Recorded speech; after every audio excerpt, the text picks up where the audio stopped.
है जो वो ये है कि पतरस बुखारी का असल नाम क्या है, सैयद अहमद शाह बुखारी। क्या है? सैयद अहमद शाह बुखारी। लाहौर में 1898 ईस्वी में पैदा हुए। कब पैदा हुए? 1898 ईस्वी में। कहाँ पर? लाहौर में। अब अपने 3 चीज़ें याद रखनी है। पतरस बुखारी का असल नाम क्या है? सैयद अहमद शाह बुखारी। एक चीज़, कहाँ पैदा हुए? लाहौर में। कब? 1898 यानी 1898 ईस्वी में लाहौर में पैदा हुए। इंग्लिस्तान में जाकर तालीम हासिल की। बच्चों कहाँ पर तालीम हासिल की? इंग्लैंड में, इंग्लिस्तान जिसको कहते हैं, वहाँ पर तालीम हासिल की। वापस आकर अंग्रेज़ी अदबियात के प्रोफेसर हुए। अंग्रेज़ी अदबियात यानी अंग्रेज़ी तालीम के, अंग्रेज़ी के प्रोफेसर हो गए। उसके बाद दिल्ली में ऑल इंडिया रेडियो के डायरेक्टर जनरल हो गए।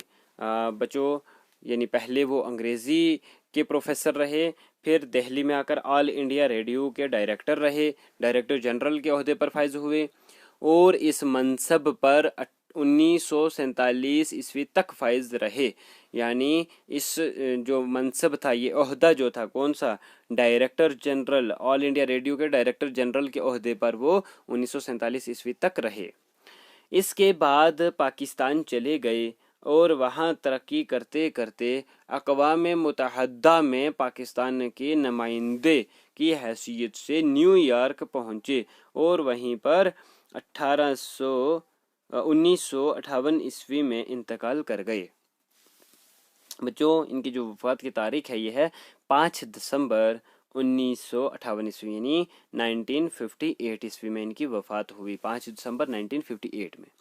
तो यहाँ तक आपने क्या समझा कि सैयद अहमद शाह बुखारी जो हैं लाहौर में 1898 ईस्वी में पैदा हुए, तालीम इंग्लिस्तान से हासिल की, वापस आकर अंग्रेज़ी के प्रोफेसर हुए और फिर मेहनत करते हुए रेडियो, ऑल इंडिया रेडियो के डायरेक्टर जनरल के ओहदे पर फाइज हो गए और फिर आखिरकार क्या हुआ कि यहाँ से जब पाकिस्तान जाते हैं तो इतनी तरक्की की, कामयाबी हासिल की कि अक़वाम मुत्तहिदा में, अक़वाम मुत्तहिदा से क्या मुराद है? UNO, यूनाइटेड नेशन ऑर्गेनाइजेशन में, जहाँ पर हर एक कंट्री के यानी सभी कंट्री ने मिलकर एक ऑर्गेनाइजेशन बनाई हुई है, उस ऑर्गेनाइजेशन में पाकिस्तान की तरफ से ये नुमाइंदगी यानी पाकिस्तान की नुमाइंदगी करने वाले इंसान बने और वहाँ पर ही न्यूयॉर्क में इनकी वफ़ात हो गई। कब?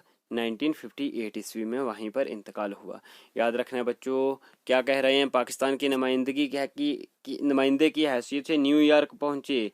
न्यूयॉर्क में जब ये पहुँचे तो वहीं पर इनकी 1958 ईस्वी में इंतकाल हो गया, वफ़ात हो गई 1958 में। तो आपने ये चीज़ें याद रखनी हैं। असल नाम उनका, पैदाइश, तालीम कहाँ से हासिल की, मुलाजमत कहाँ कहाँ की, उसके बाद क्या किया कि वहाँ पर UNO में चले गए, अक़वाम मुत्तहिदा में, और वहाँ न्यूयॉर्क में पहुँचते ही वहीं पर इनकी 1958 में वफ़ात हो गई। इतना याद रहेगा बच्चों।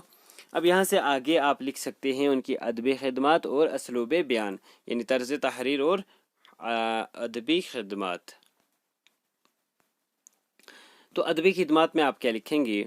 पतरस ने बहुत कम लिखा है, जो कुछ लिखा है उन्हें उर्दू अदब की के सफ़े अव्वल में जगह दिलाने के लिए काफ़ी है।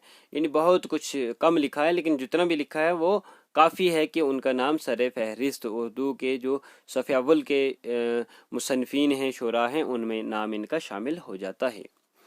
उनके मज़ामीन का एक मजमुआ पतरस के मज़ामीन के नाम से शाया हुआ। बहुत ही मकबूल तरीन ये मजमुआ है बच्चों। अभी आपको कहा था कि इनकी जो यहाँ पर लगा हुआ एक इंशाइया है मरहूम की याद में, तो ये कहाँ से लिया गया है? मरहूम की याद में मज़ामीन पतरस से। तो मज़ामीन पतरस जो है ये क्या है? उनकी किताब है, यानी पतरस के मज़ामीन या मज़ामीन पतरस के नाम से उनकी जो मजमुआ है शाया हो चुका है। बच्चों मजमुआ आप समझते हैं कि इसमें लिखे हुए कुछ इंशाइये होंगे, खाके होंगे। तो ये एक बच्चों इंशाइया नहीं बल्कि ये इसको हम कह सकते हैं कि तंज़ो मज़ाह का मज़मून है। तो इस तरह से मुख्तलिफ़ कहानियाँ, मुख्तलिफ़ चीज़ें जमा करके, इकट्ठी करके, तो क्या किया जाता है कि एक जगह पर इकट्ठी करके एक किताब बनाई जाती है, तो उसको हम मजमुआ कहते हैं। तो आगे क्या कहते हैं? पतरस ने उर्दू मज़ाह नगारी को एक नए रास्ते पर लगाने की कोशिश की है। किसको? मज़ाह नगारी को। تو آپ کے نصاب میں بھی پیطرس بخاری بطور مزاح نگار شامل ہوئے ہیں۔ تو آپ کو یہ چیز یاد رکھنی ہے کہ مرحوم کی یاد میں ان کا ایک مزاحیہ مضمون ہے۔ جہاں فطری انداز موجود ہے وہاں ہنسانے کی کوشش نہیں کرتے، بلکہ واقعات کا تسلسل اور کرداروں کے حرکات و سکنات فطری طور پر اس طرح دکھاتے ہیں کہ اپنے آپ مزاح کا پہلو نکل آتا ہے۔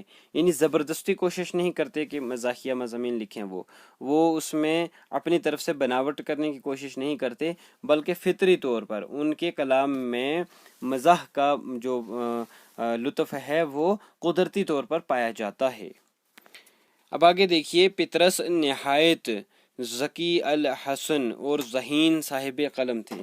بچوں، ذکی الحسن سے کیا مراد ہے؟ بہت جلد اثر قبول کرنے والا ذہین انسان۔ تو یہ بہت ذہین انسان ہیں۔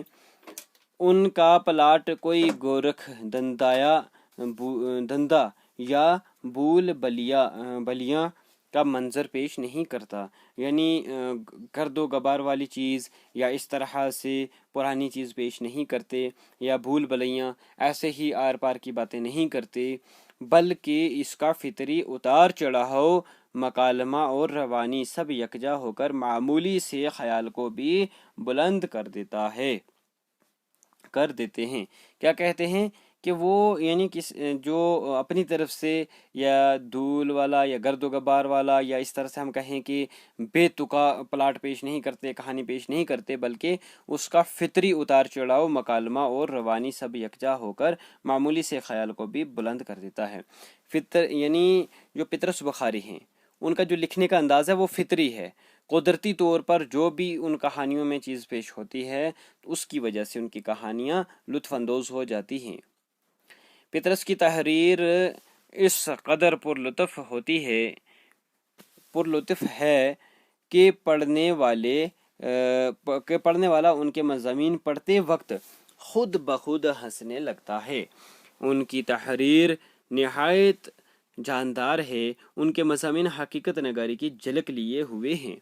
کیا کہتے ہیں کہ پطرس بخاری جو بھی مضمون لکھتے ہیں وہ قدرتی لکھتے ہیں، ان کی تحریر جو ہے قدرت یعنی اس قدر ان پر پرلطف ہیں کہ پڑھنے والے کو مضامین پڑھتے وقت خود بخود ہنسی آتی ہے۔ پرلطف مضامین انہوں نے پیش کیے ہیں، قدرتی طور پر وہ بیان کرتے ہیں، ان کا جو انداز ہے بیان کا اس کی وجہ سے ہمیں پڑھتے وقت خود بخود ہنسی آنے لگتی ہے۔ ان کی تحریر نہایت جاندار ہے، ان کے مضامین حقیقت نگاری کی جھلک لیے ہوئے ہیں، یعنی ان کی کہانیوں میں حقیقت نگاری پائی جاتی ہے، حقیقت پائی جاتی ہے، سچ کو پیش کرتے ہیں، تبھی ان میں جو ہے ایک لطف کا عنصر بنا رہتا ہے۔ پطرس کی زبان سادہ اور دلچسپ ہے، اس میں روانی اور زور کے ساتھ ساتھ ایک لوچ اور دلکشی ایسی بھی ہے جو انہیں صاحب طرز بنانے میں مدد دیتی ہے۔ کیا کہتے ہیں کہ اس میں روانی اور زور کے ساتھ ساتھ ایک لوچ اور دلکشی پائی جاتی ہے۔ ان کو زبان پر بھی قدرت حاصل ہے، جو بھی چیز پیش کرتے ہیں رواں اور پرزور انداز میں پیش کرتے ہیں، تو جس کی وجہ سے ان کے کلام میں دلکشی برقرار رہتی ہے جو انہیں صاحب طرز بنانے میں مدد دیتی ہے۔ ان کا اسلوب بیان ہی زبان کی تمام لطافتوں سے بھرا ہوا ہے، شگفتگی نے معمولی باتوں میں بھی جان ڈال دی ہے۔ شگفتگی یعنی تازہ پن ہے، لطف اندوز ہے، مٹھاس ہے ان کے کلام میں، جس کی وجہ سے اگر وہ معمولی بات کو بھی پیش کرتے ہیں تو وہ بھی اس میں بھی جان ڈال دی گئی ہے، وہ بھی ایک اچھی خاصی دلچسپ تحریر بن جاتی ہے۔ پطرس مغربی ادب سے آشنا ہیں، آشنا سے مراد کیا ہے؟ روشن ہیں، جانتے ہیں، جانکاری رکھتے ہیں۔ مغربی ادب کون سا ہوا؟ Western education. کیوں بچوں؟ کیونکہ انہوں نے جا کر انگلینڈ میں تعلیم حاصل کی ہے تو وہاں کی ہر چیز سے وہ لگ بھگ واقف ہوں گے، اور اسی لیے انہوں نے اپنے مضامین میں ان تمام لطافتوں کا اظہار کیا ہے جو ہمیں مغرب میں نظر آتی ہیں۔ جتنے بھی لطف والی چیزیں، لطف والے خیالات مغرب میں ہوتے ہیں ان کا لگ بھگ ہمیں یہاں پر دیکھنے کو یہ عنصر ملتا ہے۔ تو بچوں، اس طرح سے آج ہم نے جو پڑھا ہے یہ پڑھا ہے ہم نے کس کے؟ پطرس بخاری کے حوالے سے۔